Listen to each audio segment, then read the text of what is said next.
Hi guys, কেমন আছো তোমরা সবাই? আশা করি তোমরা সবাই খুব ভালো আছো, আমরাও খুব ভালো আছি। আজ বিকালে আমরা একটু জলকর দেখতে গেলাম। আমি ঘরে তালা দিয়ে ঠাকুরকে প্রণাম করে বেরিয়ে পড়লাম। যেতে যেতে সে কি আর এক বিপদ!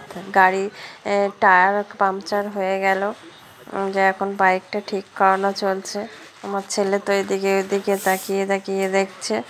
ও মনে হয় ওই পারলে নিজেই গাড়িটা ঠিক করে ফেলে। ফাইনালি গাড়িটা ঠিক হয়ে গেছে। এবার আমরা আবার বেরিয়ে পড়লাম। যেতে যেতে তো সন্ধে হয়ে গেছে। তেমন কিছু দেখতেই পাচ্ছিলাম না। তো দিনের বেলা এখানে গেলে খুবই সুন্দর একটা জায়গা, ভালো লাগতো। ফাইনালি ওখান থেকে বেরিয়ে পড়লাম।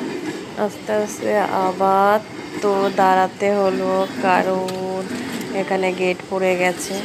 তো দাঁড়িয়ে থাকলাম। তোমাদেরকে ওখানে দেখানো হয়নি, জলকরের পাশে তো খুব মাছ বিক্রি হচ্ছিল কম দামেই। তো আমরা ওখান থেকে দেখো বেলে মাছ, তেলাপিয়া মাছ, 2 রকম চিংড়ি মাছ নিয়ে খুব কমেই পেয়েছিলাম। তো নিয়ে বাড়িতে ফাইনালি চলে এসেছি। তো সবাইকে টাটা, গুড নাইট, ভালো থেকো, সুস্থ থেকো। Please like and subscribe.